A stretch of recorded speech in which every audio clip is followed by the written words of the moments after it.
Okay, today we're going to be reviewing the Ceton Echo. This is a Windows Media Center extender. It comes in a fairly straightforward box. If we open it up, have your quick start guide right up front.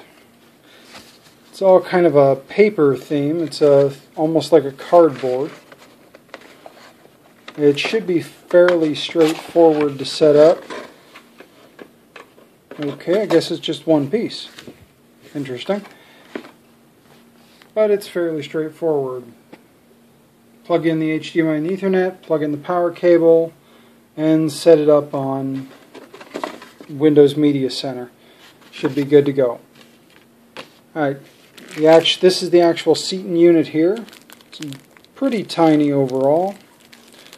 As you can see, simply Ethernet. You do have a Toslink, the optical out. Looks like a USB, and then your HDMI on the other side, and probably looks like the power. Yep. Comes pre-wrapped. Fairly nice box, standard, nice thick. Definitely didn't have any shipping issues. Got the Ceton logo on top. I'm going to pull some other things out of here, and I'll come right back. Okay, we are back. This is what else comes in the box. You have a USB to mini USB adapter. Not entirely sure what that's for yet, but we'll see. You have an Ethernet cable. It is standard Cat 5, it looks like. It does not appear to be Cat 5e or Cat 6. Then you've got an HDMI plug. That's nice of them to include. I won't be using it for my build as I've already got plugs run. I just need to swap out a device. You've got a remote which apparently uses the coin size batteries instead of standard AA or AAA. It is a fairly thin remote. And then you have here the wall adapter. Oh, okay. So this is actually a power plug. This device is apparently USB powered, not your standard DC adapter powered. So you have your wall plug, and then you have your USB cable. I'm going to get these out of the packaging, and we'll come back. Okay, we've got everything unpacked here that I'm using anyway. I didn't bother with the HDMI or the patch cable. You have the Ceton device itself. I went ahead and took the plastic off the front and the back. The plastic was fairly difficult to get off. They didn't have any tabs or anything on it, so it's kind of a pain. Took the back off the remote, and this is where you put them in. So let's go ahead and insert this here, maybe. Oh, there we go. And then they're both positive up. And you just kind of sit there and slide it on. And there's the remote done. Then of course we have the power adapter and the USB cable to power the device. I'm assuming that means it's a very low power device as well. Alright, what we're going to be doing is we're actually going to be replacing this old Western Digital WDTV Live Plus. I've had it for at least 3 years. It's worked quite well. I got it when it was relatively new. It works well, but I really want the whole Windows Media Center interface up in my room, and I don't want to have to buy another Xbox or something like that. So we're connecting this, since these are not wireless devices. Neither the Ceton is not, neither is the Western Digital. They're actually connecting through a fairly reliable old TrendNet TEW647GA. I can't remember if this is the 300 meg or the 450 meg connector from TrendNet, but I know it's at least 300 meg. I have an N900 Netgear downstairs, so I can run full 450 if need be. Anyway, I'm going to go ahead and unplug this and get the other plug. The Ceton plugged in. We have HDMI, Ethernet, and the power USB going back in there. You can tell it's on by the little Ceton lighting up. And probably should have dusted up here before I did this, but yeah, that's little cat hair and dust, because you know, animals. Anyway, that's hooked there. Then as you can see, it tells us we need to go set it up. So I'm going to go ahead and head to my other computer, go ahead and get this set up, and I will come back up here. Alright, we're back, and I've actually got everything configured. It didn't take long.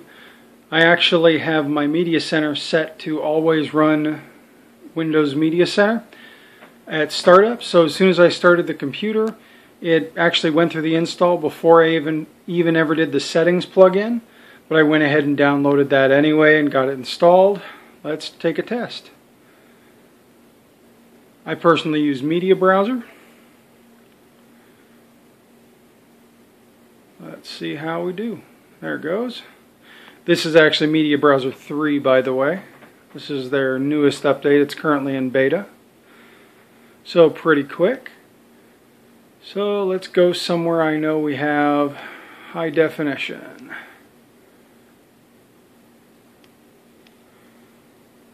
Let's go to Season 5. A little bit of lag, but nothing that, you know, makes it terrible. And this TV is actually only 1080i capable, so this is not 1080p. Alright, let's give it a shot, see how quick we go. Keep in mind this is over wireless. Picture quality is pretty darn good in all honesty. Oh, there we go, we're having some playback issues apparently. So let's see what happens here.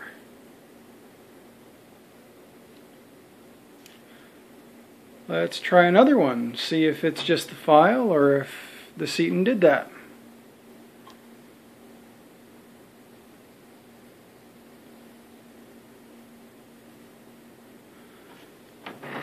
Apparently the Ceton does not like things.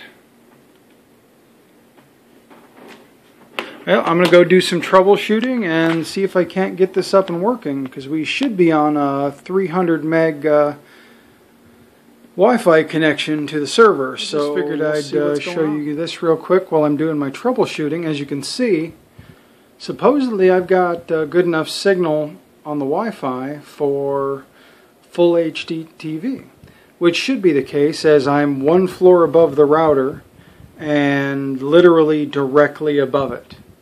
So the signal quality should be excellent, but we're going to keep troubleshooting and see why we got back. Now we got everything running. It's a little bit dark in the picture right now. This is actually Firefly, the first episode there.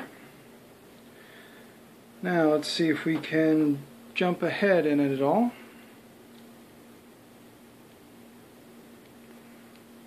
See, let's jump ahead, say, we're just shy of 10 minutes.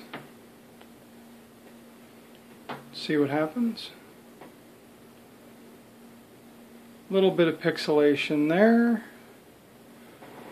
but all in all not a bad picture quality. I've got it muted right now so there's no sound, but fairly decent on the picture quality. The stuttering and jumps are gone. What I ended up having to do was go in and run the network tune from this side as well as from the Media Center side, and that appeared to clear it up.